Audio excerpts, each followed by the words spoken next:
চিন্তা করিস না, ধুরন্ধর তো আমাকে চেনে না যে আমি কতটা জিনিস। এদিকে তাকা তাকা। Yes boss. জি বস।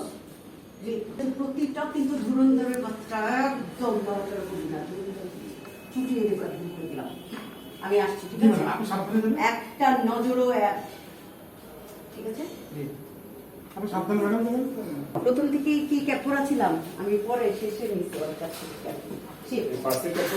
না না, কেউ বলে না, কেউ বলে না, লাস্টে বাইরের সময় কেউ বলে না।